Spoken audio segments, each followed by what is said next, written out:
If you are listening to this, you are listening to the first free hour of The Shift with Doug McKenty. For access to the full feature-length versions of the podcast, go to www.theshiftnow.com and subscribe for the audio version for just $6 a month. Access the full-length episodes in video form through rockfin.com by subscribing at the Shift with Doug McKenty landing page. For $9.99 a month, you gain access not only to The Shift, but also all other premium content material hosted on the platform. The Shift is also brought to you by Enagic Water Systems, providing crystal clear, ionized alkaline water straight from your tap, as well as the Freedom Era Network, delivering tools and information to help you build a successful online business. Find out more at www.theshiftnow.com/store. Detoxify your body, decolonize your mind, make the shift. Thanks for listening.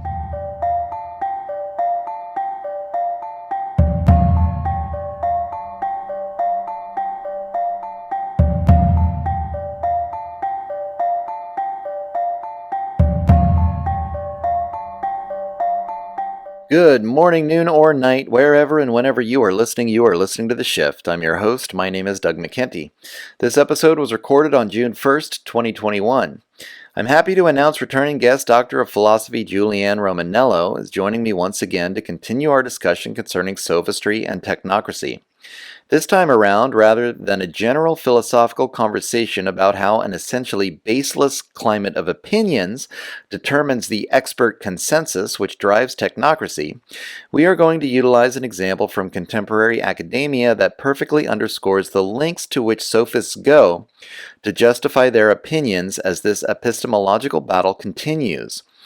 A new study published by MIT highlights the almost unbelievable lengths to which those who accept consensus truth will go in order to justify their conclusions.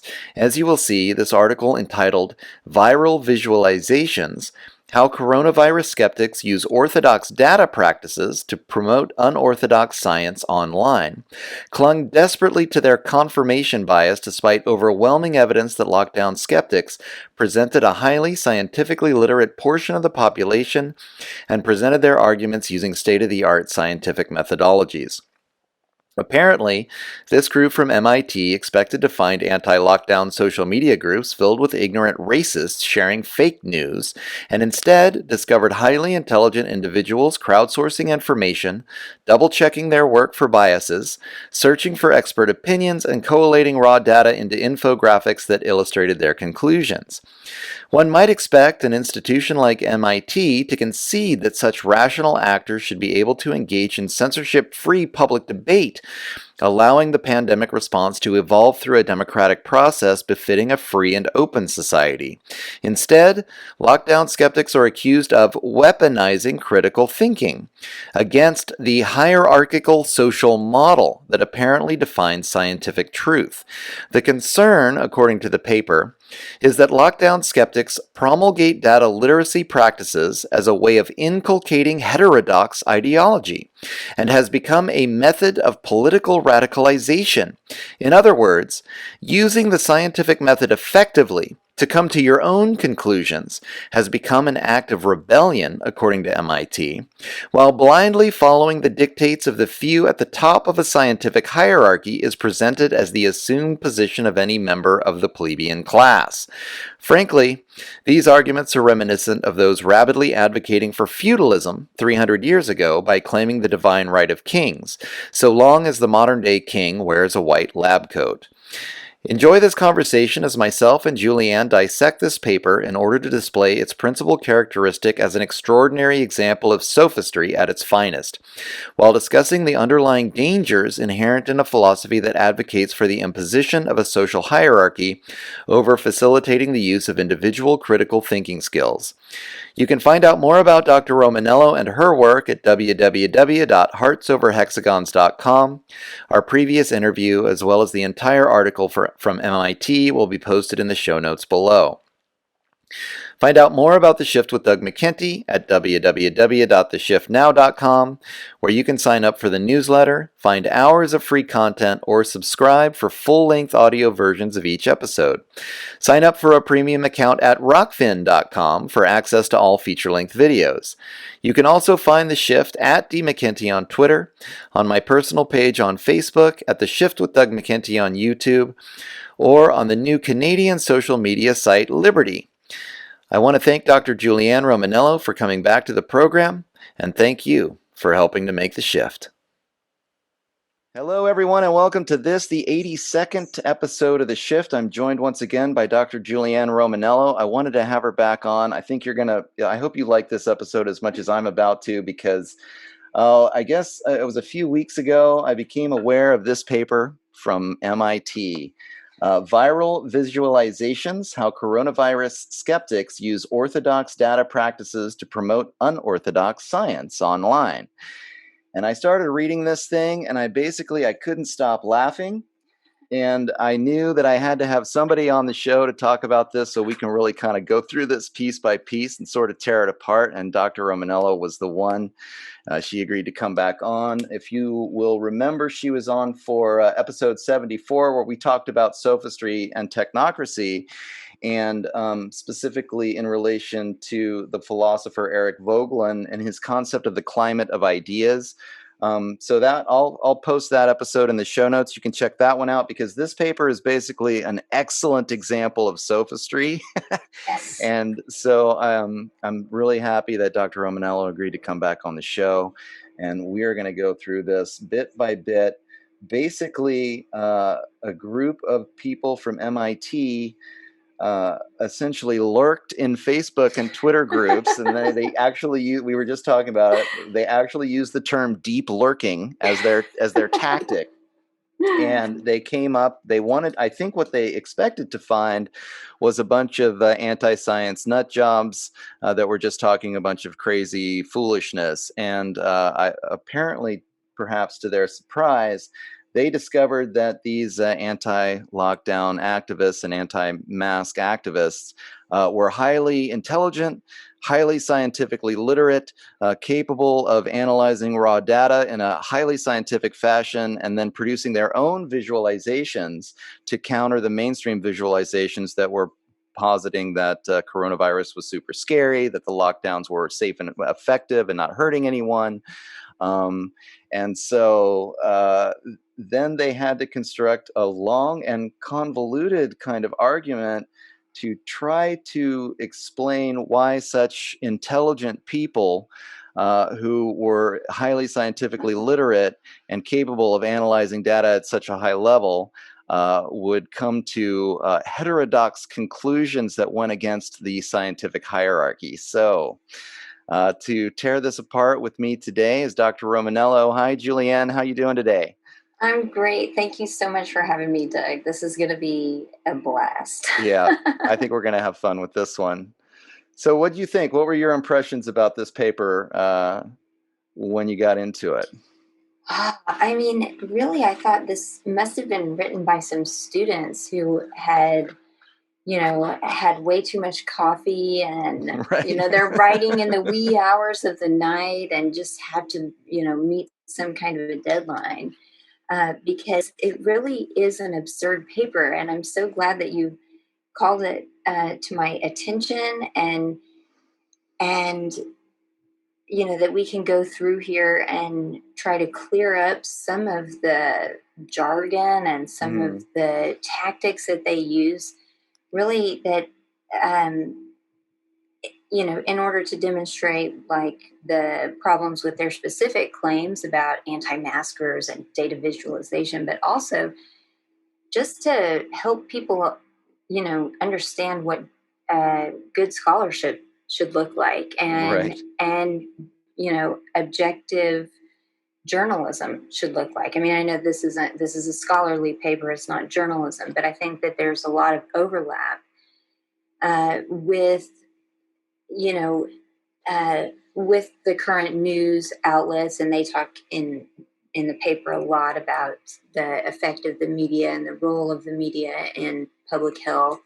So, if we can show some of the ways in which this paper really breaks what should be, universal standards for Right. scholarly research, then I think that'll be doing a service to a broader audience as well. Yeah.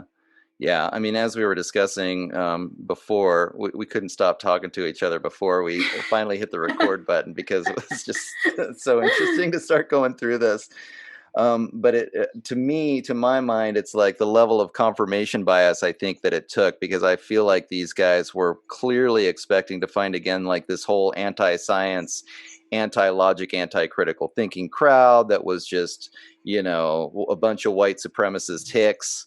And Yeah. instead, they were kind of surprised to find uh, just how intelligent the conversations were, Yes. and then they had to construct an argument, despite, instead of just saying, wow, this is a good argument, maybe we should be having like open public debates about the efficacy of lockdowns.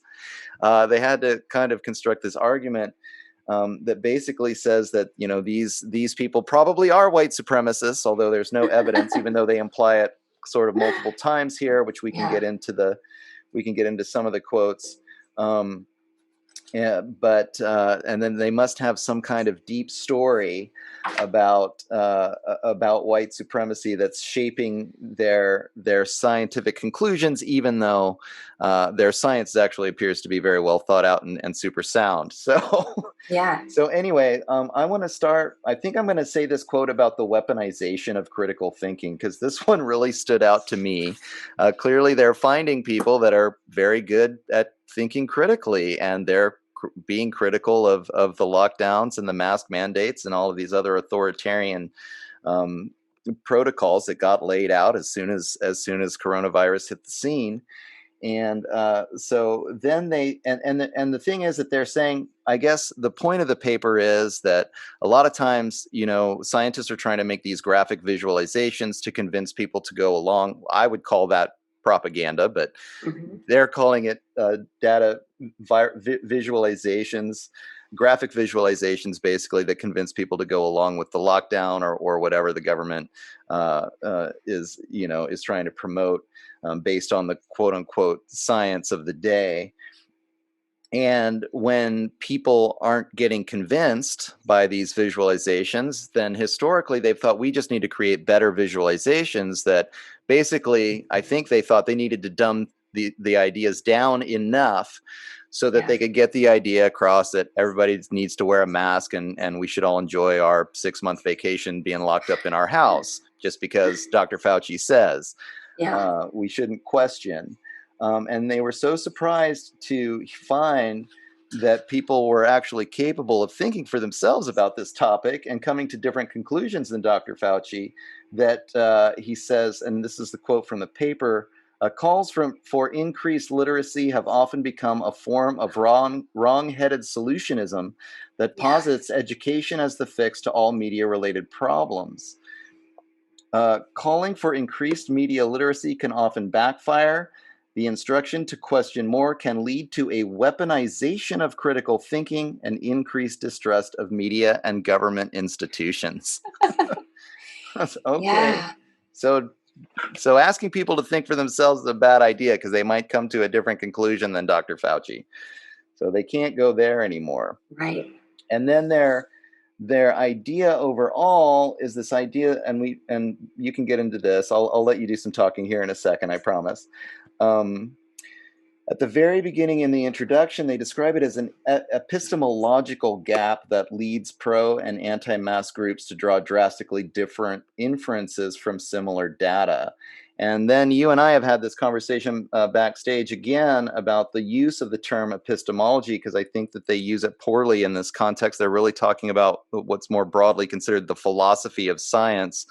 Right. Um, but what their argument is essentially that anti-maskers, anti-lockdown activists believe that science should be used as a process that each individual can go through by using their own critical thinking faculties and then making choices for themselves.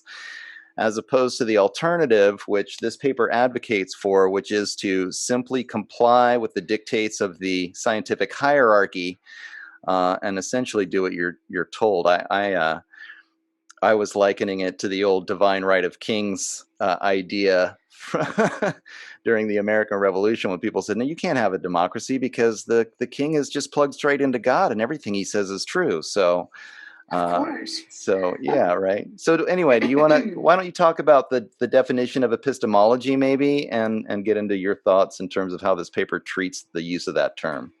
Yeah, sure. So, I read that, the line that you mentioned, and, epistemology is the science of how we know what we know. Mm-hmm. So, I mean, it's looking at empiricism versus rationalism, whether genuine knowledge comes through, say, experiences and sense perception, or whether it is um, ahistorical and rationally derived before all experience. So that's in in philosophic circles, when you talk about epistemology, those are the kinds of things you wrestle with. Like, what is an appropriate method for finding truth, and how can we be certain that it is truth?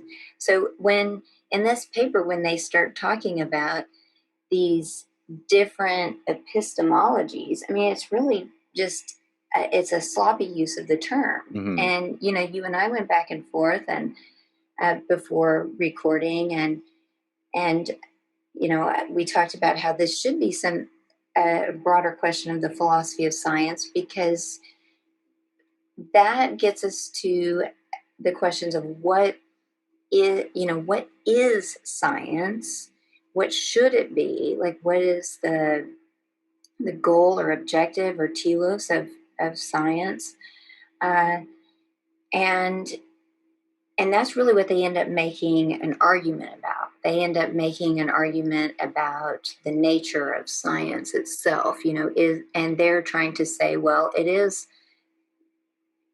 science consists in the expert opinion. And if you call into question that opinion, then you are, really anti-science.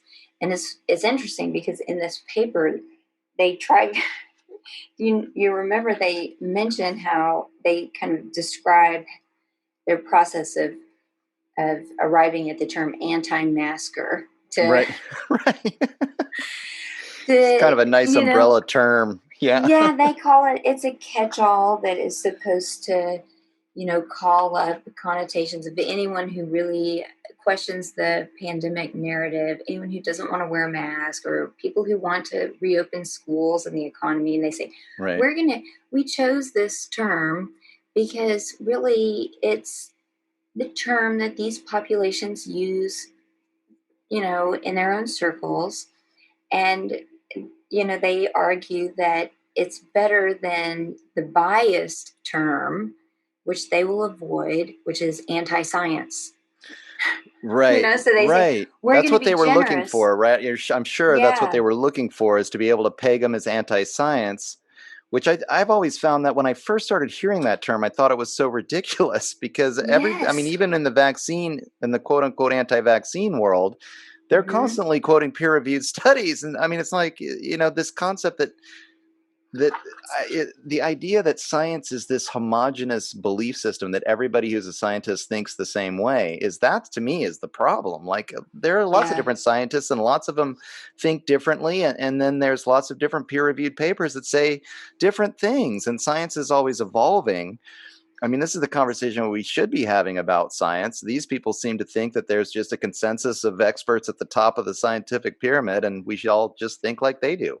Yeah. And those same, experts, or actually maybe people higher up, have defined what science is. Yeah. They've said, here's what the nature of science is. Uh, it consists in following the guidance of, a group of experts. So it's a practical, um, endeavor. It's not about knowing for its own sake. It's not about finding out the true propositions about a thing or a situation or an event. It's really, it translates into action. So science is a way forward. It's not something that could be considered objective, as in it's always and everywhere true, right? Or it's going to be true regardless of the, accidents of a particular situation. But, in the paper, they say we really want to avoid these biased terms like calling people anti-science. So we're going to use their own term and we're going to call them anti-maskers, right? Which is fudging, because maybe not everyone in the group is an anti-masker. So this is just how sloppy the scholarship is and how it's not scholarship, it's propaganda. But, they're going to say, we're going to use this more precise term that people have used for themselves when it actually generalizes way too much. And it's a sort of, it's posited to us as a sort of virtue signaling. But anyway, that all goes to the fact that they don't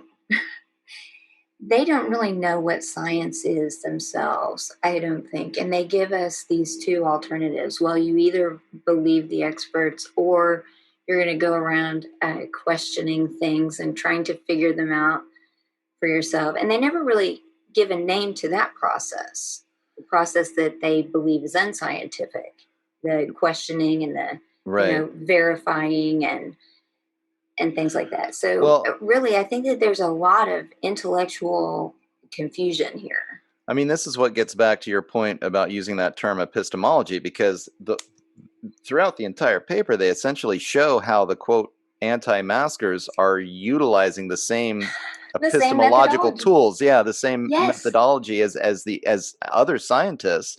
They're just coming to a different conclusion, and even trying to but they're using the same epistemology. That's what's so funny. They didn't really use the correct term to describe what is the difference here. And yes, there is a fundamental difference between the philosophy of science in that they're arguing that the scientific hierarchy determines the absolute truth. And I think that the anti-maskers believe that critical thinking and the scientific method is a valuable tool to come to our own conclusions, utilizing our own critical thinking capacities, and asking experts. And this is another thing that we'll get into and we'll talk about.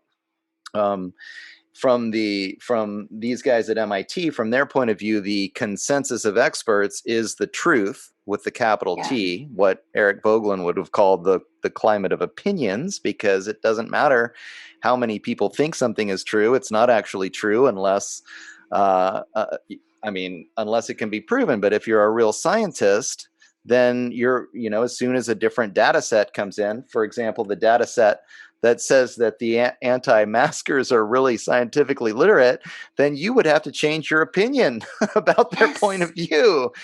You can't have confirmation bias. You have to be always open-minded and skeptical and doubting. This goes back to our conversation about Socrates.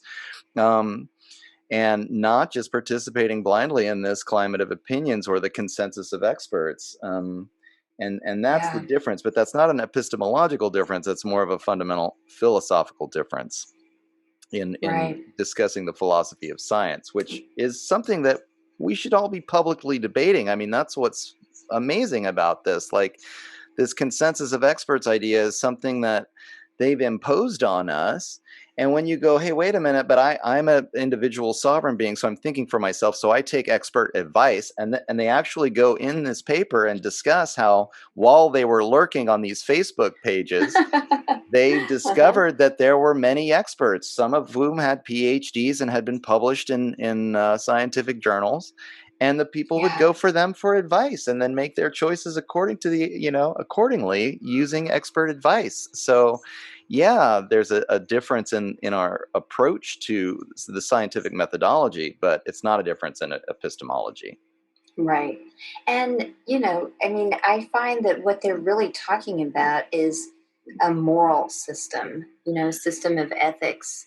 Right. So the assumption that they take for granted is, I mean, we could, start with one and then we might have to adjust here, but let's start with the idea that we ought to obey the experts, right? Like they Right. believe, and there is a line. Let me see if I can find it here. It's About these horrifying results. Did you right. remember that? I think they used that word twice. Horrifying. They came to these horrifying conclusions based on their scientific methodology, which was really sound, but it's horrifying. Yeah, it's like these. If we use the same data sets, we use the same methods. We produce different data visualizations, which means like different stories of the Yeah, different data. charts. Yeah. Yeah, that are supposed to guide toward different ends. Um, and so they're talking about this, but they say these anti-maskers, how could they have done this and then advocate such horrifying courses of action? How could they Yeah. possibly call for us to disagree with the advice of these experts? So they're talking about, you have to follow authority, but then they also are presupposing that science is going to confirm this sort of uh, like the good moral course of action, right? Absolutely. But they already have assumed what that looks like, and that is following the experts. Why? Because the experts have in mind the health and safety of the whole. And they never consider this. Now that could be beyond the scope of their research, but certainly, as you point out, like the arguments that the anti-maskers make are such good arguments that you would think anyone who cared at all about the process of knowing what's real and what isn't, they would have to entertain those arguments. But Yeah. here it's like no way, because it's horrifying. It's something that plays to our emotions, and it's gonna, it could endanger the community, and Right. we would not want that to happen at all. To doubt the hierarchy, to doubt the authority is a horrifying thing to do. Right? I mean, Yes. you're totally Yes. right that it is underlying all of this entire paper is a system of ethics that they never discuss, but it's just presumed. It's just assumed that everybody knows that if you don't do what the authority tells you, then you are a horrible person, right? Yeah. And so, how do these people? I mean, they even use these terms, orthodox and heterodox. Yeah. Like I mean, it just start. It really like the religious or cult like Mm-hmm. aspect of this ethos or this ethic that's behind this paper bleeds through when they start using words like orthodoxy and heterodoxy. Like the people that Yes. think differently are heterodox. They're not just people that have a different opinion that should be debated because they made a great argument, Yeah. and we should contemplate the veracity of what they're discussing. Instead, their conclusions are horrifying and they're heterodox. Yeah. Heretics, really. Yeah. Heretics, exactly. Let's It's burn them at the heretical. stake. Yeah, Yeah. yeah. Even though, I mean, heterodoxy should be, if we want to Right. push this, like this is pluralism, right? Like if Well, we want the kind of society that I think a lot of these, like the people who push the sort of progressive agenda, it's really a technocratic agenda, but right. they don't realize that aspect of it. They think of this as progressive and we're moving toward pluralism and many different voices. You know, the the heterodoxy should be embraced in It that environment, it but they're saying no way, you've got to row in unison. Like right. it is a cult, like you say. we were talking about this beforehand, this use of language and this twisting the use of language, which is so strange because another word for heterodoxy would be diversity, right? And you'll see diversity all over, plastered all over the Sustainable Development, the World Economic Forum, Agenda 21. We love diversity, but we hate heterodoxy, right? Right. The heterodoxy people are not virtuous because they're not following the authority figure. Right. So And they that's far also, out. it is, isn't it? And It's then, so wild. as soon as they, like they're going to equate these scientific experts, or they're going to sort of put on the same level these scientific experts with the mainstream media. So, Yeah. you have this uh, conjunction of the media, like the commercial world, the corporate world, the fake advertisement world, like they are linked to the circle of experts that are directing this miserable ship, and Right. it's like if you question that, then you really are heretical. So you have to listen to the mainstream media, which is the mouthpiece of these scientific experts. Right. Which, I mean, The I think, orthodoxy. yes. And I think, come on, like, I mean, I'm sort of, I'm actually on the cusp of being like a Gen Xer and a millennial. Yeah. I feel more like Gen X-ish, but, and I'm kind of optimistic, that's my millennial side. Nice. Yeah. Good Anyway, for but you. like people, like you distrust the mainstream media, right? I think both generations, like you think, well, there's going to be what's on the news, and you have to, you can't just take that for granted. Like that seems to me that that's been part of this progressive movement. But here we're totally backsliding into you better trust that mainstream media because they give us the pronouncements of these elite scientific guides. Right. To me, And you're it's not just allowed to mind doubt. boggling. Yeah. Let Yeah. me go ahead and say I'm sitting on a quote here, and it does mention this idea of democracy. They actually kind of bring it up, and it's so strange. But okay, first of all, and this is towards the beginning still in the introduction, it says this study shows that there is a fundamental epistemological conflict between maskers and anti-maskers who use the same data but come to such different conclusions. So we've already talked about that word epistemological, but this is how they're using it. Indeed, anti-maskers often reveal themselves to be more sophisticated in their understanding of how scientific knowledge is socially constructed than their ideological adversaries who espouse a naive realism about the objective truth of public health data. This is what they discovered while they were lurking on our Facebook pages. And then Yeah.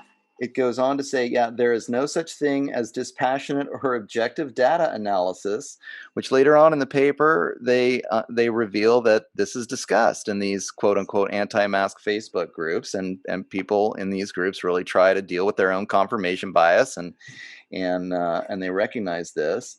And then it goes on and says,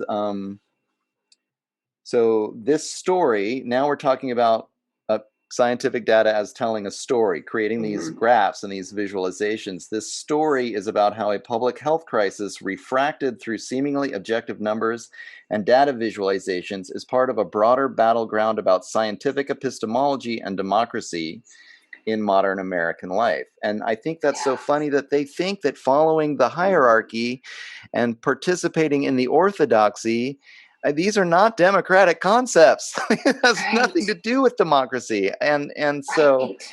it's so funny. It reminds me of I read Edward Bernays' book, who was an early 20th century propagandist, one of the early media manipulators and marketers.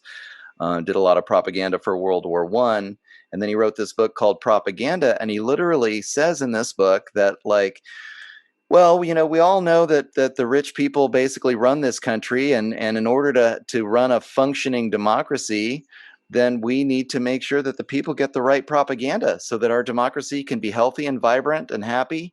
and the wealthy people can run things the way that they need to. And it's just, I mean, they say these things with a straight face, like, well, that's Yeah. not a democracy, man. You know, like, Nope. you're not talking about democracy when you're talking about, authoritarian hierarchies producing an orthodoxy and then pretending like again, like you're talking about, like it's not virtuous. You're somehow being unethical if you question the authority. Just nuts. Right.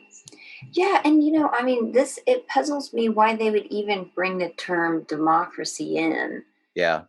because, you know, I think that, you know, and in what I would consider sort of traditional uh, view of science, like there is a sort of separation between expert knowledge and then the tastes and preferences of the majority of people in politics, as expressed in politics, Hmm. and through the political process. So science, like the conclusions of science, should not defer to majority opinion, right? I mean, I Totally. mean, Right. you know, so why even bring this in here, except that it is a sort of value that these authors are bringing in, at the same time that that they're also telling us that we have to listen to the experts. So there's that contradiction that you point out between democracy and the rule of experts and elites, that we don't really even know who those elites are.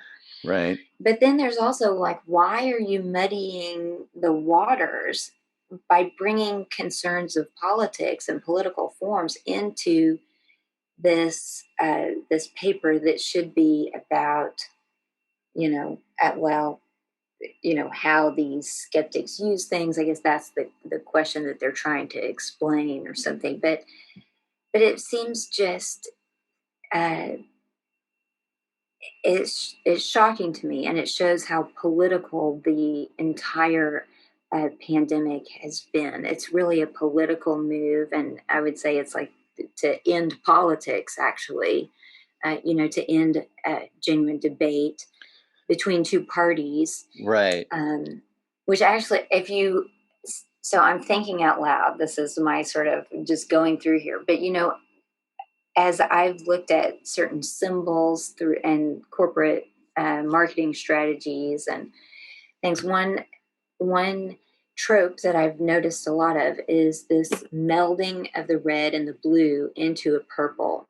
Hmm. And The I third way. start Yes, and I started to notice that because, like, in my local area, there were all of these propaganda pieces about turning a red state purple. Yeah. Interesting. So yeah, so I was just like clued into that, and the more I read about that, transition to purple on the political front, the more I was struck by the fact that this is really about ending all kinds of debate. So we are seeing lots of rhetoric about bipartisan solutions to things. And, that language appeals to us because we think, oh, well, people aren't fighting anymore. But what it really means is that you're not having the conversations anymore. So this is Right. like the end of politics.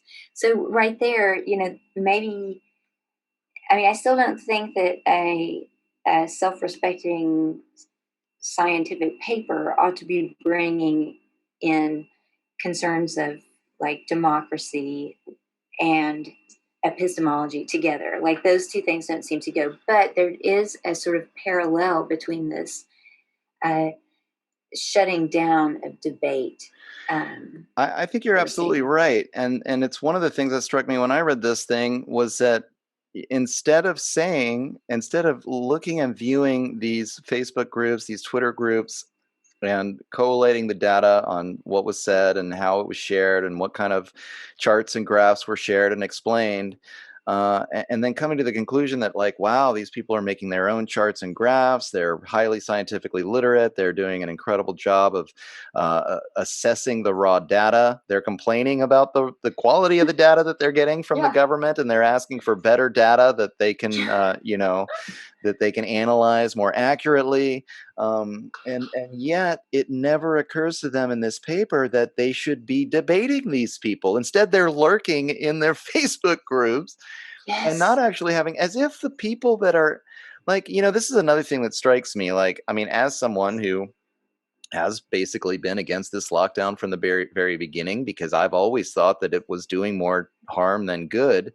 I can tell you that my motivations are because I don't like seeing people get hurt. Right. I don't like seeing people get hurt by these lockdowns unnecessarily. I don't like seeing so many people out of work and so many businesses going under, especially when I don't think it's nearly justified based on the data that I've seen.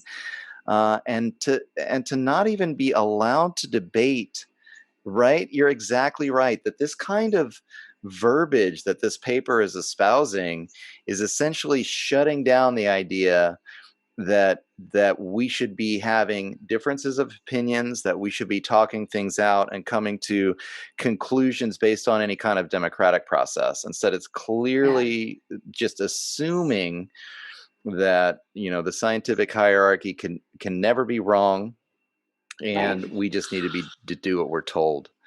It has frightening implications, actually, and this is where we're at. I mean, we know this. Like, it's funny that most people aren't as concerned. I mean, as soon as the governors of these states, state of emergency based on some initial COVID numbers that we thought were pretty sketchy, Yeah. and then our democracies were shut down and nobody discussed it. We didn't have a conversation on the mainstream media about our freedom of speech, our rights to freedom of assembly, even the right to worship when churches were closed down. It's Yeah. just shocking.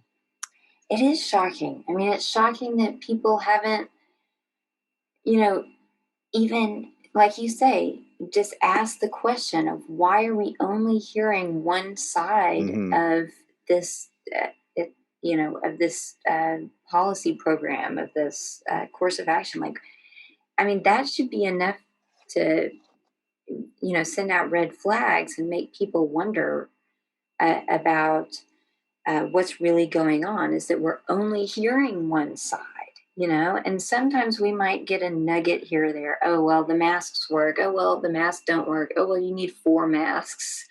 Right. You know, there's a little bit of confusion there, but it's just absolutely absurd. But so we have not ever seen any kind of, genuine back and forth between people who are prepared to show their data sets, to show how their models work.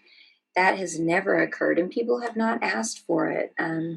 You, that was another confusing thing about this paper. Towards the end, they actually posit that one of the problems is that they come out and they pretend like science is always right. And so when the CDC flip flops about, and they use the example of mask wearing, right? Then people distrust the institution even more.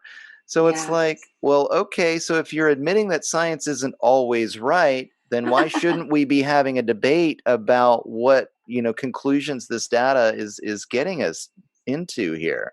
It was just so wild.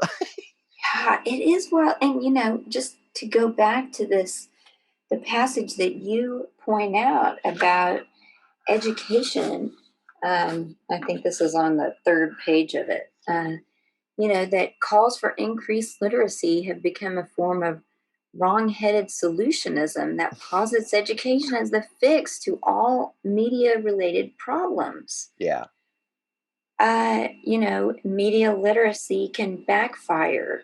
That's the same thing that you're mentioning here.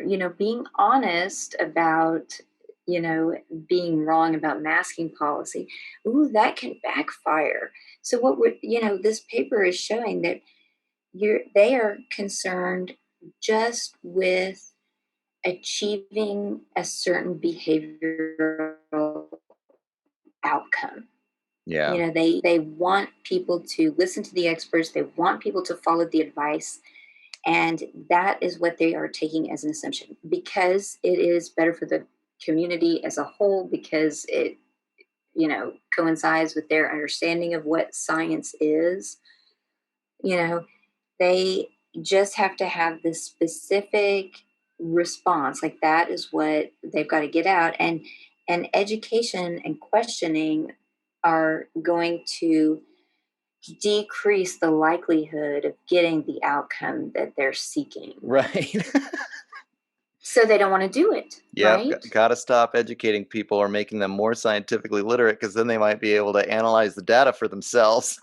Yes. And so, how do they, I mean, now as I think about it, maybe they're smarter than I first would imagine, because just after that passage, under it's like the second section, related word data and visualization literacies.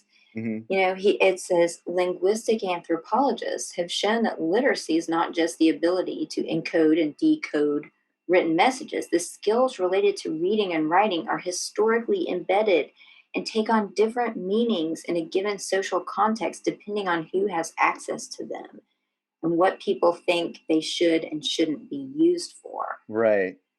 So, uh, you know, what I get from this passage is they're trying to say that people who are able to read and write, they're privileged. Right. And that's going to, in the end, that's, I think, how they're going to bring it back to this white supremacy argument, Sure. is to say people who can look at the data and come up with an alternative account of what it means, what we should do. Like they really are, they have been trained in a certain social context. They've been privileged in some way that others haven't. And so, you and I have discussed this push for equity, which is a great leveling, that's so attractive to people right now. And I think we're going to see that what is going to be leveled. It's going to be the ability to read and write critically. Yeah, Because exactly. if you're educated, then you're going, if, not even educated, you know, getting some fancy degree or title or whatever, but if you're a self-educated person who understands how to test the assumptions of any given text or any material that you've been presented with, if you're the kind of person uh, who has been trained in or developed these skills related to reading and writing, you are going to have some kind of, like, I'm going to use a pun here, you'll be inoculated against this media, the drug or the prescription that they are Right. dishing out. Well, I mean, it really is almost like a war against the kind of critical thinking that we discussed in our last Hmm. interview with Eric Vogelin, where the idea of an education is to is to have it, or the where they're putting it in terms of media literacy, to be a literate person Yeah. should be to actually augment your own critical thinking skills so you can make better life choices for yourself. And they're kind of stigmatizing it based on, oh, you've got this cultural background, you're just telling some kind of story to yourself. And I actually have the quote here, just because, I mean, you mentioned the racism aspect. They kind of imply on multiple occasions that anti-maskers must be racist, and Yeah. they don't actually have any evidence. In fact, they quote from Facebook posts and Twitter posts all the time to show you how scientifically literate anti-maskers are, but Yeah. they have no quotes apparently available to show how white supremacist we all must be. But it must be some kind of, they call it the deep story. But all this is the beginning of that It argument. has to be there. Yeah, it Damn has it. to be there somewhere. And that's the only way we can explain this thing. This was kind of the beginning of the argument, and I see too it's right before the horrifying end. So I'll just read this paragraph just to let people know this is the angle that this paper is taking, because they're so confused about the high level of scientific literacy amongst the anti-vaxxers. There must be another reason for this. So this paper builds on these approaches to investigate the epistemological crisis that leads some people to conclude that mask wearing is a crucial public health measure and for others to reject it completely. And then they go into, like data, feminists, anti-mask groups similarly identify problems of political power within data sets that are released or otherwise withheld by the US government.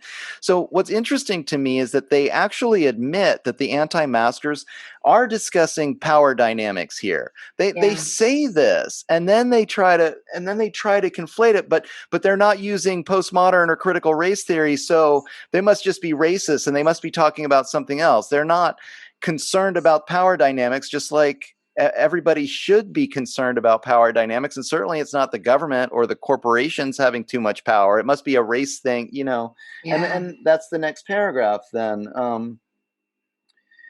Indeed, they contend that the way COVID data is currently being collected is non-neutral, and they seek liberation from what they see as an increasingly authoritarian state that weaponizes science to exacerbate persistent and asymmetric power relations, which is like, that makes a lot of sense to me. Do you have any evidence to say that that's not what's going on? I mean, that happens throughout this whole article to me, as they make anti-maskers make this claim. And I was like, yeah, do you have any evidence that claim is untrue? And they don't even go there. Like, they don't even try to have that debate. Like, they're just bypassing debate altogether and just saying, no, these people must just be crazy people because they're not doing what the authority is telling them. And they must be paranoid because they think the authority might be corrupt, like. Yeah. And really, I mean, I have not done a deep dive into critical race theory. Yeah. But I mean, this kind of argument here seems to me to be parallel to the argument that critical race theorists would make, right? It's that there have been systems designed to oppress a certain people group, right? So these systems, these structurally racist systems, are authoritarians who weaponize science to exacerbate persistent and asymmetric power relations. I mean, that's so. If anything, I would think that these anti-maskers who are very sensitive to this authoritarian state that weaponizes science, I mean, they are thinking about power relations in the same way that, say, critical race theorists would. Exactly, right. So, and like you say, I mean, they show that except they're white. I know. And so fighting anti-authoritarianism, if you're white, means you're a white supremacist. I mean, that's what's so trippy about it. Like, for those of us who don't care the color of our skin and just are concerned about authoritarian behavior by people who are weaponizing science to create a lockdown, to eliminate all of our freedoms, right? That particularly hurts people of color. I mean, it does. That's why and the UN, the WEF, they are all really exploiting that. I mean, I think it's by design. I think it was meant to hit those communities harder because they do have some disadvantages in terms of like weathering the economic storm, that comes with being laid off. There are lots of pollutants in their environments, like in urban, old urban established neighborhoods and inner cities. So I do think that it's true that by some measures, those communities of color have been hit harder. Mm-hmm. I think it was by design. But this type. That's what's so funny to me is that I would argue all day long that the upper classes are absolutely racist. And so why can't we get together with our brothers and sisters of color and fight those bastards? Yes. Without being called a racist. It's just nuts. Well, I mean, it is nuts because Yeah. when I look at the evidence, I think, those of us who are calling for businesses to stay open, for people to not have to go to be forced into poverty and relying on government sponsored, like,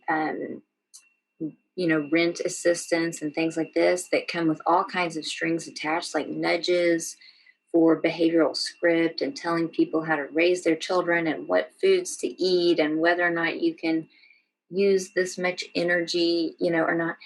Like, like I think that's not. I mean, I think that's not racist, you know, Right. and and we're all really recognizing these same dynamics, and even the people who are promoting critical race theory.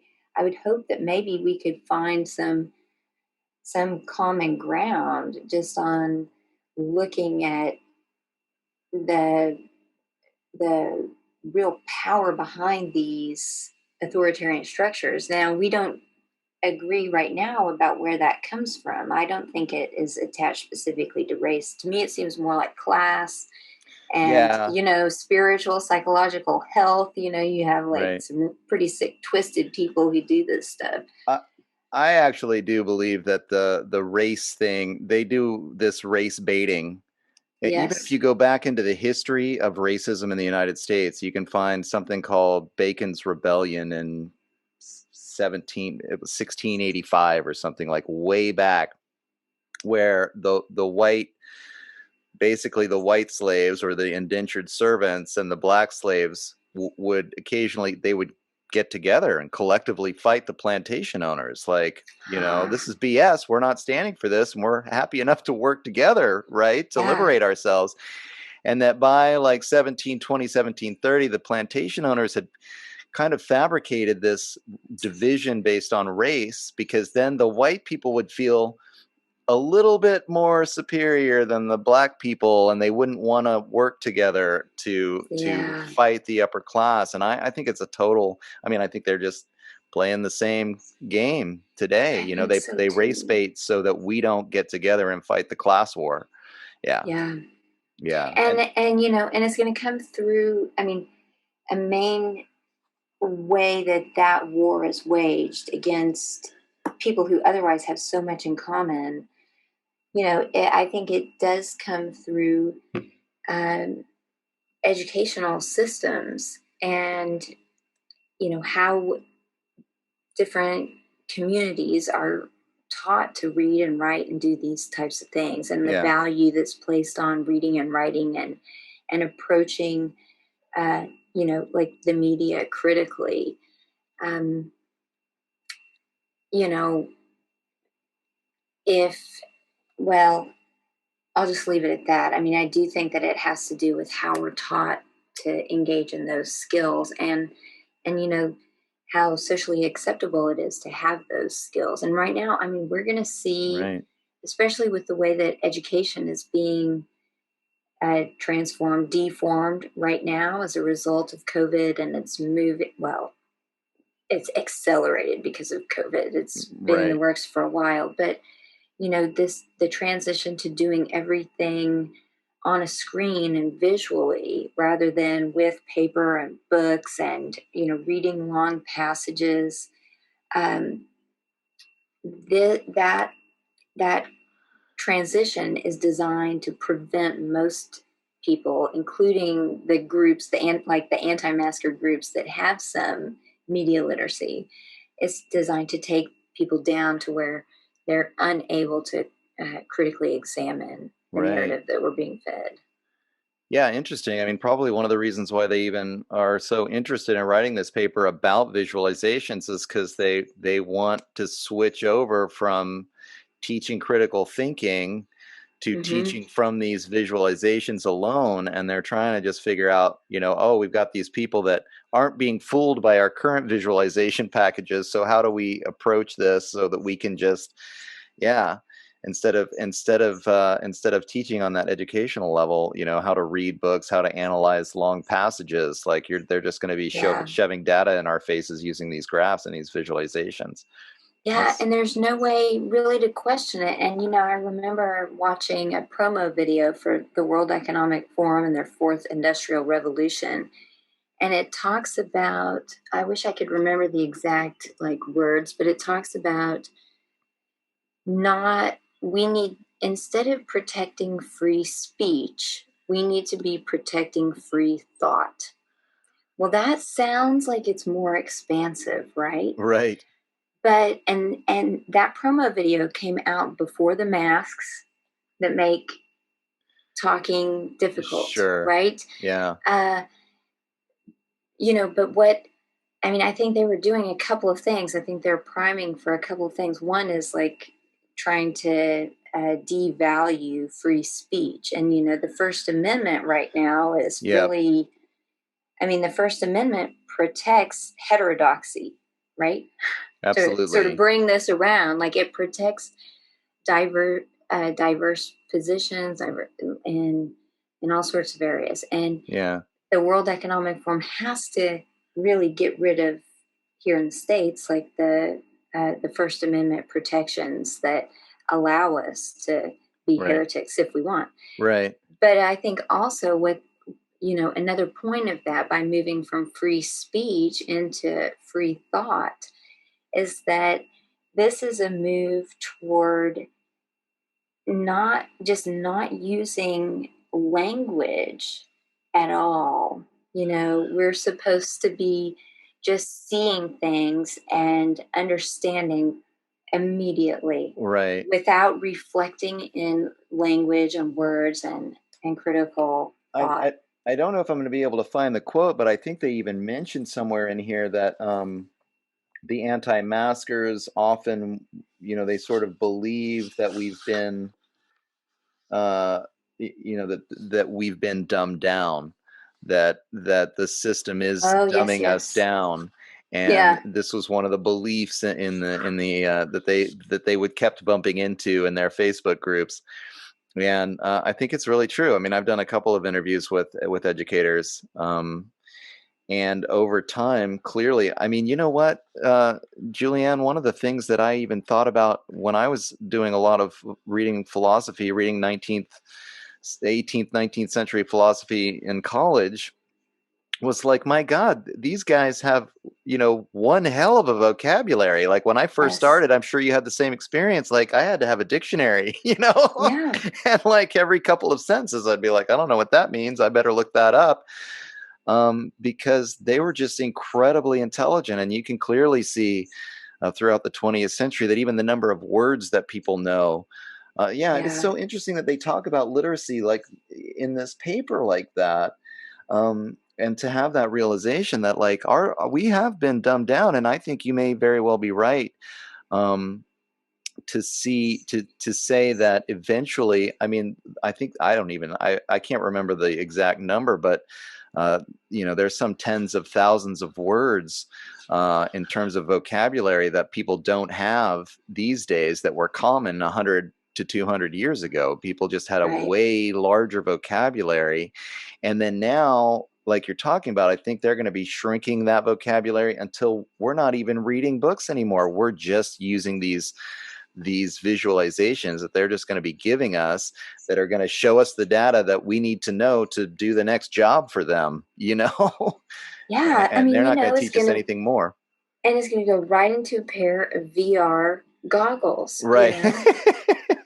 And I was reading a study about, how TV sort of it hypnotizes you. Yeah. It creates these, think it's maybe alpha waves in your brain that are the they're similar to the early stages of sleep. Right. And if those waves, and you have to check me on this because I'm going off of memory here, but those waves are produced if you are watching a screen. But if you're only listening to the content, even if the screen is on, but say, you're doing something else and just listening, Right. then you don't have that kind of, that Yeah. hypnotic, Yeah. stimulus. Right.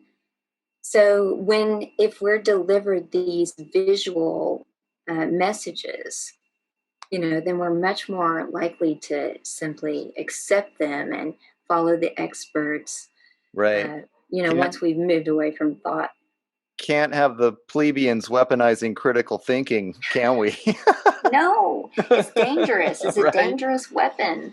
Well, let me just finish this quote. It actually includes the horrifying ends quote that you were talking about earlier, and it does connect this whole thing with the racism. The way they do it is so funny, but so I just wanted to finish this up. This paper shows that more critical approaches to visualization are necessary, and the frameworks used by these researchers, e.g., critical race theory, gender analysis, and social studies of science, which I think the social study of science is almost more the direction this paper seems to go with, rather than actually being a scientific paper about, like they just inject occasionally this critical race theory thing that seems out of place to me in the context of having a conversation about the philosophy of science, but so be it.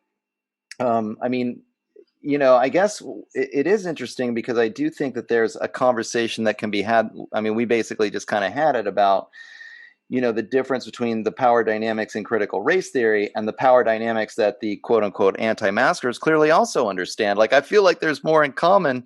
Yes. They're both talking about power dynamics. And so it's even like, what is this difference that they're trying to get at with this argument? But just to finish this up, the social studies of science, let's see, the frameworks used by these researchers are crucial to disentangle how anti-mask groups mobilize visualizations politically to achieve powerful and even horrifying ends. So because they're using a different power dynamic than critical race theory or gender analysis, they're horrible. They're horrifying. It's like, okay. Everyone's going to die. If you do not listen to these public health experts, we're all going to die. Right. And, just a little bit before that, this talks about, a study of climate skeptics by Frank Fisher. And it says, Frank Fisher argues that increasing fact-checking or levels of scientific literacy is insufficient for fighting alternative facts. Right. While fact-checking is a worthy activity, Facebook, we need to look deeper into this phenomenon to find out what it is about. Like, why are we fact-checking? Like, why would we want to know? So this goes to your point about this social scientific slant of this. Like, what's wrong with you that you want to go against these experts? And then this says that, the discussion around COVID data sets and visualizations are manifestations of deeper political questions about the role of science in public life. So I guess that answers my question about why they would bring up democracy, right? Yeah. Because how we visualize things, that's a window into our soul, and it's a window into our intent to dominate other, or to support democracy, which, again, I mean, the double speak is just nuts. This actually reminds me, I remember when if you'll recall, the Cambridge Analytica scandal, and those were the guys that were leeching a lot of the Facebook data and then getting hired by politicians. I think even Donald Trump hired them for his campaign to specifically target certain people.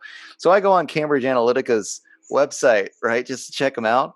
And they actually said, like, "We're here to help you manage your democracy." Like, that was their catchphrase. Manage democracy management was what they did. Oh, And I was just like that. Yeah, right? Like, again, talk about doublespeak. Like, oh, okay, it's not about like people making choices for themselves and then voting according to how they feel. It's about the upper classes utilizing this data to manage their democracy, to make sure that, the people vote the way that the authority figures tell them to, right? I mean, yeah, so nuts. It's so nuts the way that they don't. I mean, I guess you can't come out and say, I'm an elite dictator who loves totalitarian authoritarianism. That's just not going to fly. So you have to try to make it sound like you believe in, freedom and democracy somehow, Yeah. Gee. So I mean, nuts. do they even know? Yeah. It's just unbelievable. Oh, did you catch this about Facebook's CrowdTangle tool? So this is in the part about the deep hanging out and the deep learning. Yes. So let's just tell the audience about this. This is 3.2, Facebook data and qualitative analysis. So they used Twitter for quantitative analysis because they could just kind of chart who tweeted who and what the tweeting communities were like. But on Facebook, you got comments. So you get qualitative analysis from the comments. And this includes, so outrageous. Let's see. While qualitative research can involve clinical protocols like interviews or surveys, Gertz argues that the most substantial ethnographic insights into the cultural life of a community come from deep hanging out, which means spying on people, right? Long-term participant observation alongside its members using lurking, a mode of participating by observing specific to digital platforms. We propose deep lurking as a way of systematically documenting the cultural practices of online communities. Sweet. Thanks. So you've got to spy on us in order to figure out what we think. Cultural practices. You can't just ask. Yeah, you can't ask. I mean, there's nothing about, securing informed consent. Yeah, exactly. I mean, we hear nothing about running this by an institutional review board. And there are quotes, like actual users' quotes that are presented in this paper. So, you wonder about ethical violations because, with the very sophisticated technology out there, we can find out who said these things, or the CIA can. I probably couldn't. I know, right? But you could look up who said this, and you could find out, oh, well, this person is in such and such group, and there's a data trail that is left behind, and I just wonder, was there informed consent? Was there an institutional review board looking over this? But then, you're talking about coming up with community profiling here. We're going to develop this set of characteristics that's going to eventually, I think, lead to the pre-crime unit. That's exactly where this is headed, right? This is all pre-crime, for sure, to make sure that we don't participate in thought crimes later on, right? Later on down the... Oh my gosh, somebody... heretics. Yeah, somebody thought the authority was incorrect. We better get them quick before they get out of their Facebook community. Yeah. Well, I mean, check this out. And this was another thing that kind of wigged me out. To that end, we followed 5 Facebook groups, each with a wide range of followers over the first 6 months of the coronavirus pandemic. And we collected posts throughout the platform that included terms for coronavirus and visualization with Facebook's CrowdTangle tool. Oh, yeah. So it was like, oh, sweet. Now they can just, hunt us down based on search terms with this CrowdTangle tool that Facebook gives to them. Yeah. And that uses like these photos of in-person events. I don't know if you're going to finish reading that section. No, I mean, I think I'm good with that for now, but. Yeah. So they analyze posts all the way back from September, and they're using photos that have been uploaded to identify, your networks of fellow heretics and. Right. Pretty far out. And then here is the part about the anti-mask. We use the term anti-mask as a synecdoche for a broad spectrum of beliefs, that the pandemic has exaggerated, schools should be opening, etc. Yeah. While groups who hold these beliefs are certainly heterogeneous.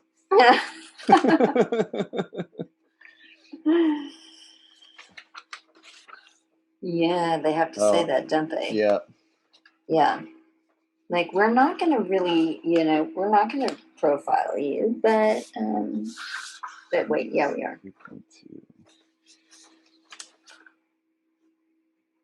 Yeah, the mask is a common flashpoint throughout the ethnographic data. Let's see here. Oh, yeah, this is a good one. This is a good one. This study, therefore, takes an emic, i.e. insider approach, insider meaning spying on us, approach to analyzing how members of these groups think, talk, and interact with one another, which starts by using the terms that these community members would use to describe themselves. There is a temptation in studies of this nature to describe these groups as anti-science, but this would make it completely impossible for us to meaningfully investigate this article's central question, understanding what these groups mean when they say science. So. Yeah, I mean, I don't know if that was the article's central question. I mean, the central question is, how do they arrive at these different, desire, or these different prescribed outcomes? Yeah. Isn't it? They use how these skeptics use orthodox data practices to promote unorthodox science. I don't know. I mean, I actually have found it difficult to really pinpoint their question, even though they say it a couple of times. They're like, well, this is our question. This is our question. But, right. Well, the interesting if thing, I think the interesting thing is the solution to their quandary is to debate. Like, what do they do? They're lurking. I mean, look at how they're describing this. They're lurking in the communities. They're spying on people. They're trying to understand. It's like, yeah, we have a difference of opinion based on the data. So why don't we have a public debate, public discussion about it, and then have a vote, like in an actual democracy? Yeah. I mean, this is the solution to their quandary, but they're not. They won't. And that.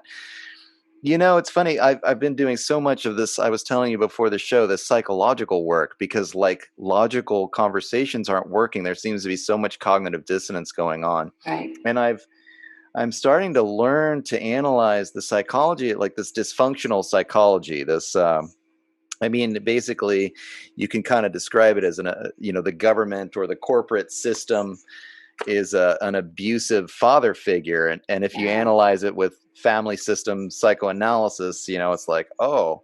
And so I see, they call it red flags. Like if you're dealing with a really passive aggressive person who's avoiding having that conversation that you want to have about your relationship, right? And then they use all these techniques to try to avoid having that uncomfortable conversation. And that's what this feels like to me. Like it's a red flag. Like, why don't you just have, it's an uncomfortable conversation. I get it. You don't want to believe that Dr. Fauci is lying to you because he's corrupted by big pharma and the tens of hundreds of billions of dollars they're going to make off this mRNA vaccine technology. And it's hard for you, right, to accept the fact that the system could be this corrupt. But unfortunately, it looks like it might be that way. So why don't we have an open discussion, a conversation? You might be exposed to some feelings that you don't want to have, but we will help each other work through this, right? Yeah, but they don't want to have it. They're from MIT. Yeah, right. So it would hit too close to home. Yeah.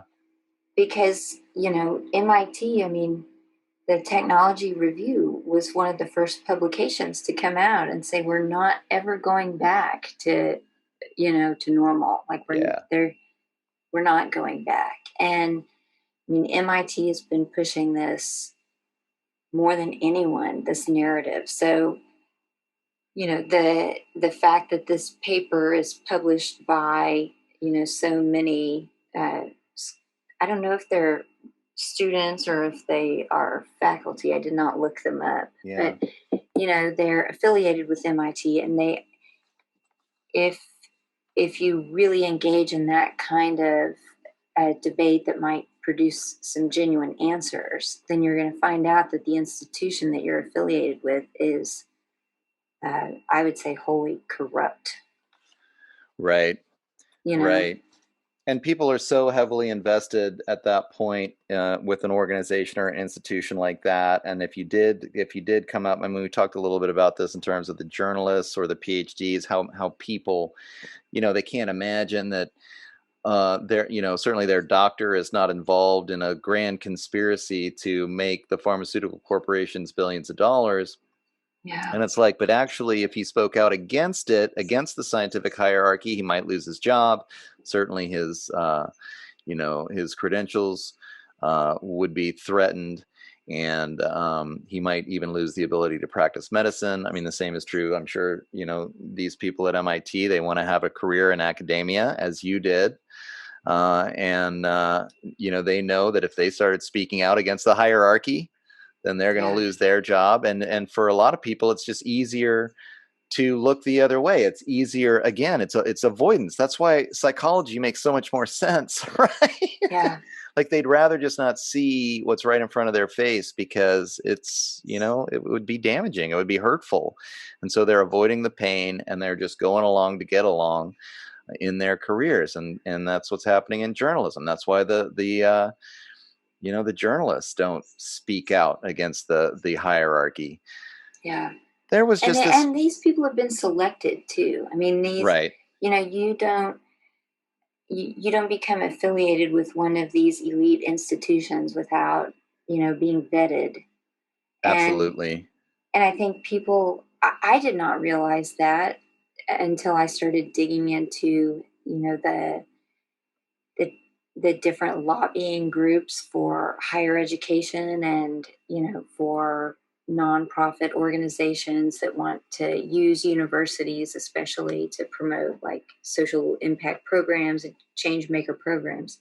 Mhm. I had no clue that there's a sophisticated process of, let's call it deep lurking, Right. that goes into, recruiting people to these elite institutions who are just, they're not going to question anything, not even because they recognize that there's something to question, and they don't want to go there because it would contravene their own self-interest. Like they're not even at that level. Like the people who are recruited really are so far, I think, along in terms of cognitive dissonance and Sure. and denial that they cannot really even see these things.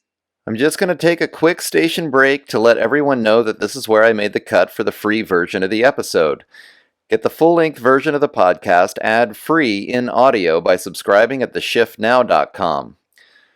You can go to rockfin.com and subscribe for all premium content available on the platform to watch the video. This episode has been brought to you by Enagic Water Systems, providing ionized alkaline water straight from your tap, as well as the Freedom Era Network, which offers tools and information to make your online business a success. Find out more by clicking the Store tab at www.theshiftnow.com. Enjoy the rest of the show. Yeah, pretty crazy. I don't know, maybe just a few more quotes here and then I'll let you go. But just in total conclusion, what they're saying is this paper presents a community of users that researchers might not consider in the systems building process, supposedly data illiterate anti-maskers, and we show how the binary opposition of literacy-illiteracy is insufficient for describing how orthodox visualizations can be used to promote unorthodox science. Again, being data literate, being scientifically literate, not necessarily a good thing, not what they need to be after. And the reasons, this is what's so funny, anti-mask users in particular were predisposed to digging through the scientific literature and highlighting the uncertainty in academic publications that media organizations elide. So this is the part about the CDC where, so interesting, where they admit that science isn't always right. Like the whole paper is based on this ethos, like we've been talking about, that the science is settled. You've got to do what the scientific hierarchy says. And then at the very end, let's see.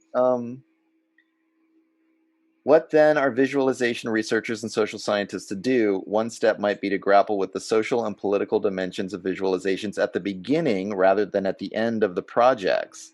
Mm-hmm. This involves in part a shift from positivist to interpretivist frameworks in visualization research, where we recognize that knowledge we produce in visualization systems is fundamentally multiple, subjective, and socially constructed. Yeah. Yeah, so they don't believe in truth. I mean, really, right, they don't believe in objective truth. And then a secondary issue is one of uncertainty.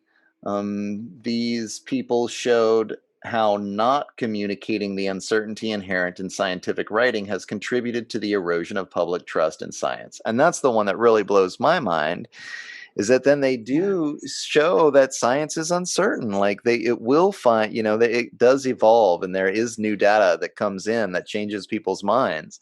Yeah. And they're like, they're they can't be too arrogant in front of people or else, and pretend like the authority is always right, even that's what they're advocating this whole time. It's just so crazy. Anyway, so the very end, in other words, our paper introduces new ways of thinking about democratizing data analysis and visualization. So there's this whole democratic process that's anti-democratic. But they're trying to pretend like it's democratic. Yeah. Instead of teaching increased adoption of data-driven storytelling as an unqualified good. And that's like, all of a sudden, they mention this at the beginning, but then here at the end, objective scientific, data-driven critical thinking is now storytelling. Yeah. So it's like, okay, like you were talking about, the post-truth era. And then, increased adoption of data-driven storytelling as an unqualified good. We show that data visualizations are not simply tools that people use to understand the epidemiological events around them.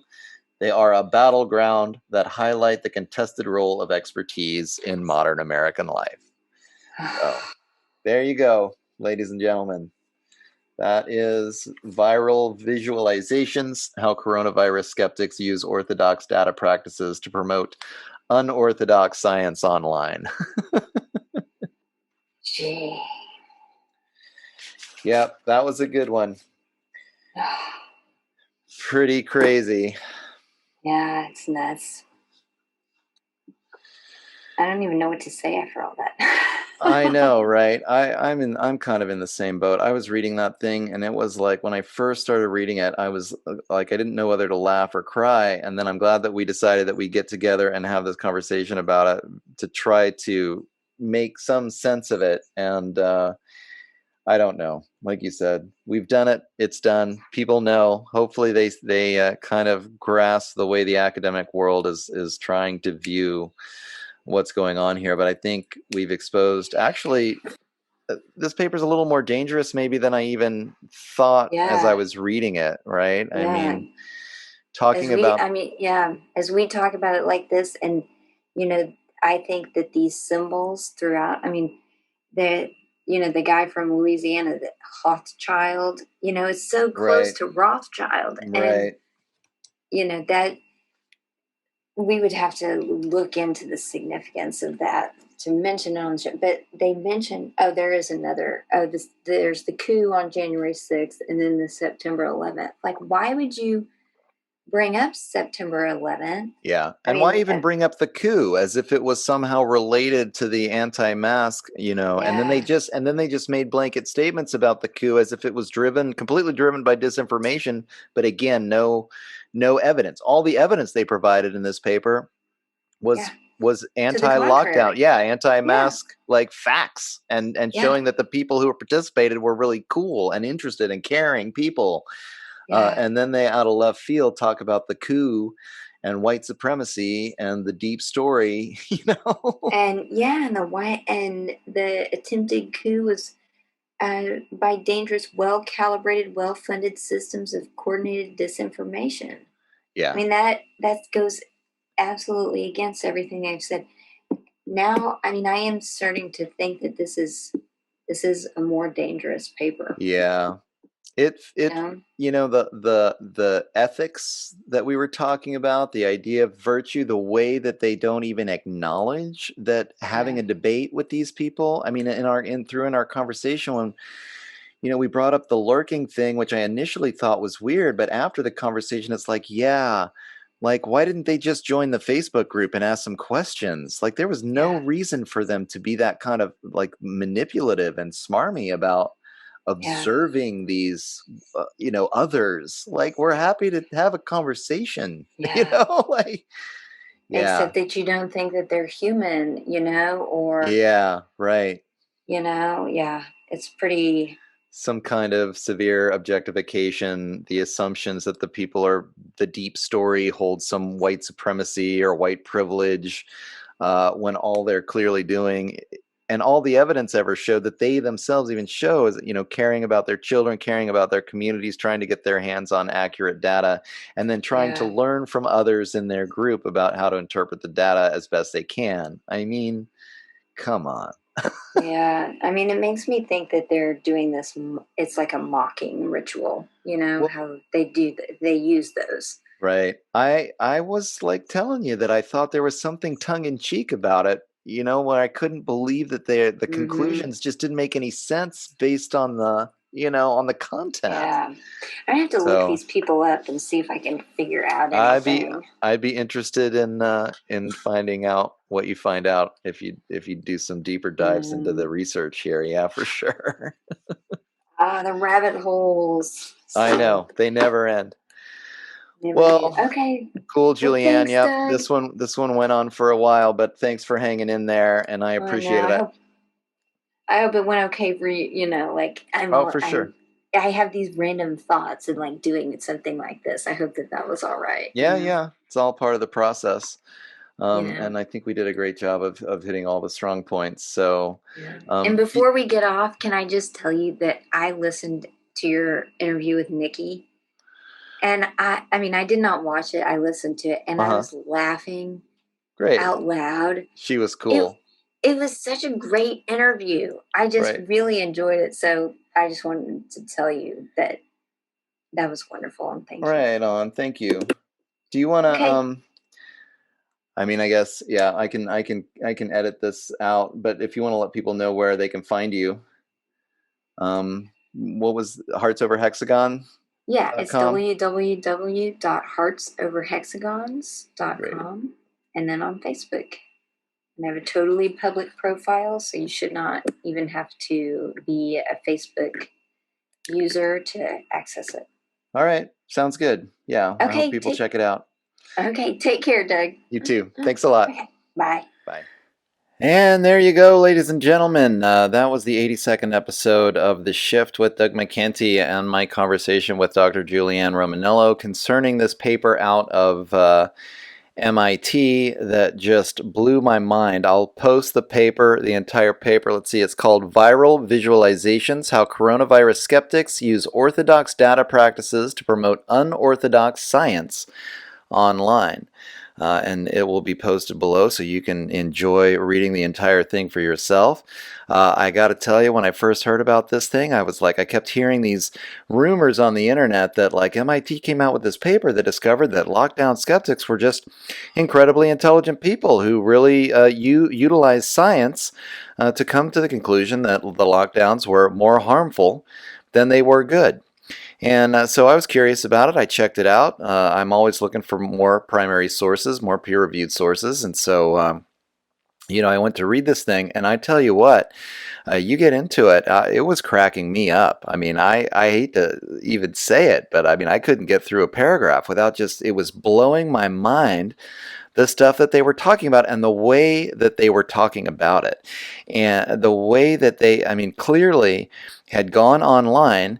And I can just spend a moment, I want to touch on this idea of lurking. They literally called it lurking online, where they were essentially spying on Facebook groups. Like, you know what, guys? You can just engage. Go on Facebook and engage with people who are lockdown skeptics and ask some questions, and then come to your own conclusions. But they felt compelled, apparently, to simply lurk and spy on lockdown skeptics in order to aggregate all of this data concerning the kinds of people who would dare to defy the social hierarchy that creates the scientific establishment.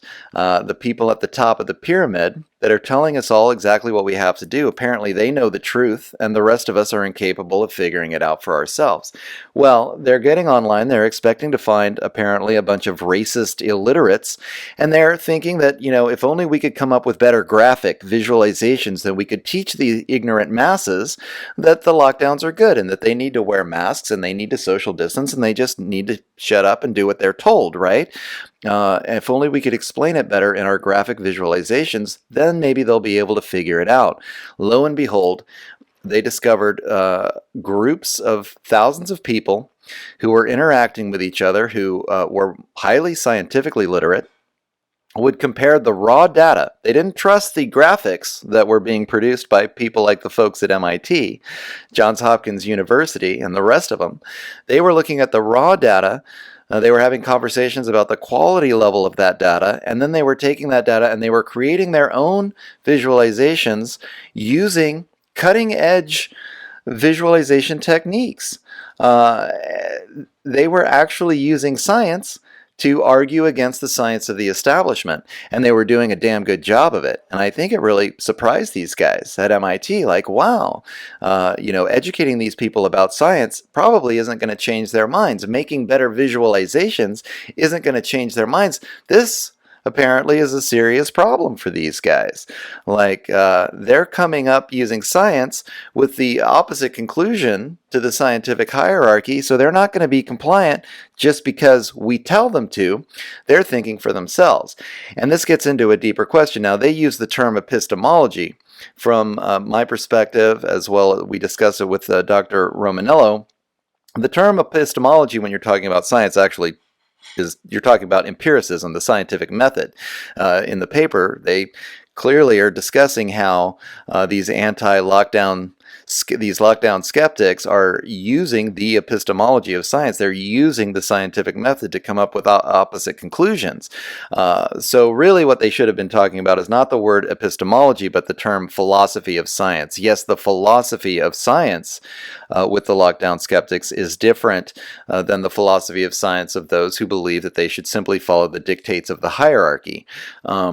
And that is to say, and this is why I had Dr. Romanello on, because we had discussed in our previous interview the difference between sophistry and then individual critical thinking. We went through the philosophy of Eric Voegelin, and then we were also discussing, because Eric Voegelin discusses Socrates quite a bit, the difference between Socrates and the sophists way back in ancient Greece.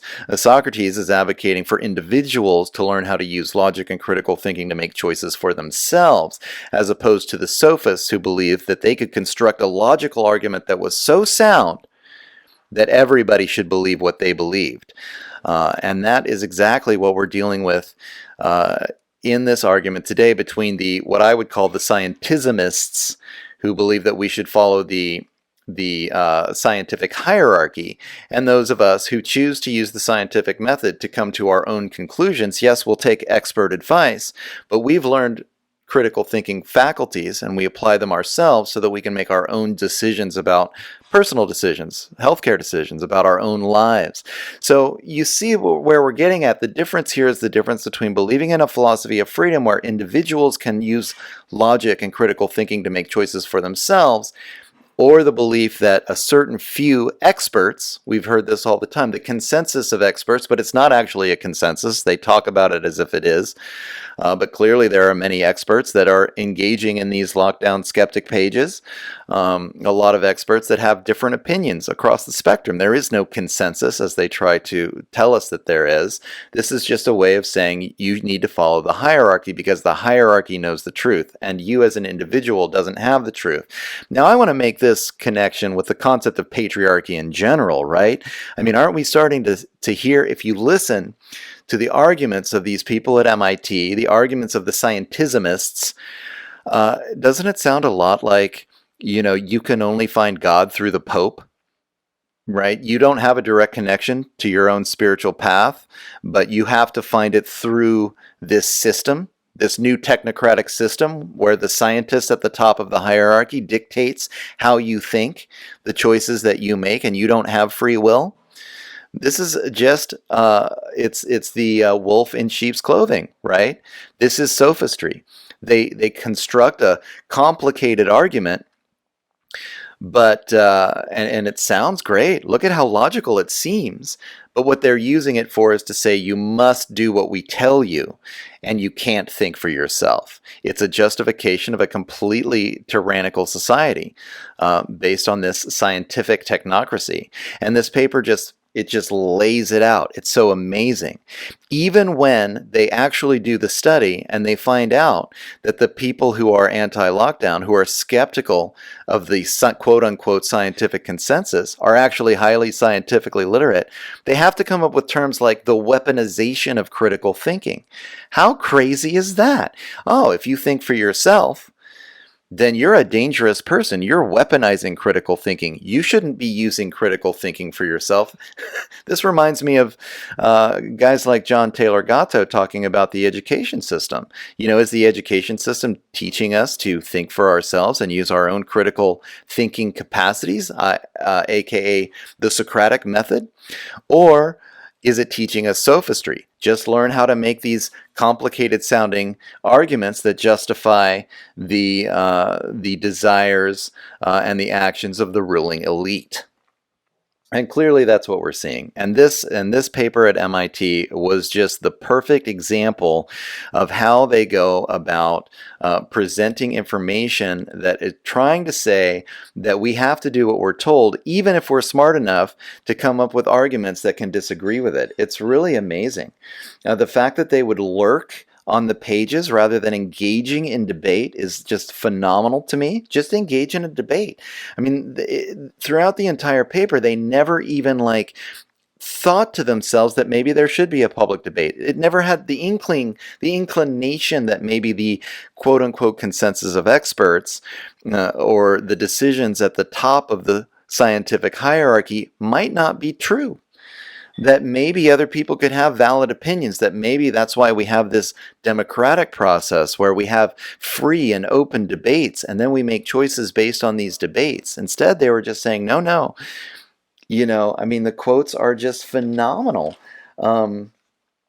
Calling people with heterodox beliefs, again, the religious symbolism, the scientific orthodoxy. It sounds like a very conservative patriarchal religion, just telling you to do what you're told by the people at the top of the ladder. Not at all the kind of philosophy that you want to see in people who believe in living in a free society, right? Where you are allowed to choose the kind of life that you want to lead. So even though it's actually kind of funny and outrageous to hear the links that they went to circumvent the fact that they found these incredibly intelligent people making incredibly valid arguments against the lockdown, they had to go to these links to pretend like these people were somehow rebellious, that they were that they were heterodox, right? This sounds like the Salem witch trials, right? This is what we're getting towards, people, and I was so happy to have Dr. Romanello come on the show and help me to parse this out, because it really deserves special attention. This is really how people think in this academic universe where they're the hired sophists just justifying the actions of the ruling elite, no matter to what end. They even had to continuously sort of imply, even though clearly they had been studying and multiple thousands of data sets of these conversations that have been going on these social media sites about the lockdown and people who are skeptical of lockdown, they had to surmise that somehow these people must have been racist. They could give us countless examples in the paper of how they actually use the scientific method to come to their conclusions, but not one actual example of racism or hate speech that seemed to be driving it. Instead, they sort of fabricated towards the end this concept of a deep story that must be happening behind the scenes. Clearly these heterodox individuals can't actually have the good of their community in mind, or else they would just be doing what they're told. And clearly, of course, no mention of the fact that the scientific hierarchy may be corrupted by the billions of dollars in pharmaceutical industry money, right? No, they would never do that.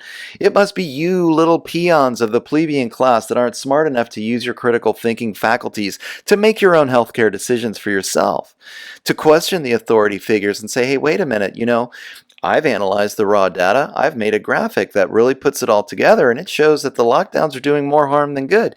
Can we have a public debate about this? No, sorry. There's a pandemic. We're in a state of emergency. You can't have your opinions. Now you just have to do what you're told. Shut up and do what you're told. And they hire these guys at MIT to construct these really complicated arguments, right? Sophistry, sophisms, to try to justify what they're doing. And it was just amazing to me. Some of the quotes are just phenomenal. I really recommend that people check it out. Check it out, read the entire document, come to your own conclusions about exactly what they were talking about. Try to make sense of it for yourself. But I think it's really pointing to this very powerful trend in society and in the academy to think that this quote-unquote social hierarchy and those at the top of a social hierarchy are the ones that need to be in control. This is patriarchy at its finest, right? It's not individuals making choices for themselves that ultimately create a self-perpetuating, self-defining system called culture that we all participate in. Rather, it's a handful of the elites at the top that clearly know the truth, because they can hire the best sophists that can make the best arguments, and we all just have to shut up and do what we're told. So even though it's kind of funny to read this article and read some of these quotes, there is actually this very serious philosophy of authoritarianism that really runs throughout. I think it runs throughout the entire scientism issue. This concept, this philosophy of science that says that the scientific method is not for those of the plebeian class, but only for the experts at the top of the hierarchy. And how dare we engage in such critical thinking ourselves, and how dare we doubt what the authorities at the top of the hierarchy may say. So I hope you got a lot out of it. I was really happy to have the conversation with Dr. Romanello. Glad to have her back on. You all can check out her stuff at www.heartsoverhexagons.com. And as always, I just want to fill you in. I'm going out of town next week, so I won't be posting any more material, but I have been doing a lot. Got accepted onto the Rockform platform, which is a great place to get all my premium videos. So if you want to get the videos, the long-form videos, go to www.rockfin.com, find my page, and subscribe from my page. I'll get some credit for that. And then you also get access to all the premium stuff. The Last American Vagabond's up there. Whitney Webb stuff is up there. The Conscious Resistance is up there. A lot of people that I've interviewed are putting content up on Rockfin, and a lot of other people that are producing really good alternative media right now. So it's a great place, a great source of information, and a great place to help out those of us that are doing this full time, trying to make ends meet. So again, www.rockfin.com. And as always, you can find my stuff on Facebook under Doug McKenty. I just started doing a lot of work with Take Action Canada. I'm really excited about this connection, and George Roach and I are continuing with the Psychology of Lockdown series, but also doing Separating Fact from Fiction now for Take Action Canada. So you can find everything posted up on www.theshiftnow.com. I've also got my a new program, Beyond Politics, that I'm doing with Jason Bosch, and we are really starting to dive into the differences between the left and the right, and in the paradigm, in the dialectic, kind of taking apart the Hegelian dialectic. I know a lot of us in the truth movement are still, I come from a libertarian background. A lot of people come from a progressive background. Jason and I really want to find where we can come together to unify as a united resistance against this technocratic takeover. So thanks everybody. Again, check it out, www.theshiftnow.com. And I will be posting a few more things before I go out of town this weekend, and then there will be a little bit of radio silence. And when I get back at the end of June, I'm going to hit the ground running, and you're going to start seeing a lot of stuff coming out of Doug McKenty's studio. So very excited for the rest of the summer. Thanks again for checking this one out. Hope you enjoyed it as much as I did. Thank you, Dr. Romanello, for participating once again in this one, and I'm sure we'll talk again at a later date. Can't wait for that one. All right. Thanks, everybody. My next episode is going to be with Tim Ray from a UI Media Network. And so we're going to have kind of a big picture conversation. I always have fun talking with other content creators because we get to talk about not only who our favorite interviews are, but actually our own point of view, which doesn't get to happen that often because we're always talking with somebody else. So that'll be a fun one, and that'll be coming out as soon as I get back from my vacation. So you guys have a great week, and we'll see you again next time. Take care.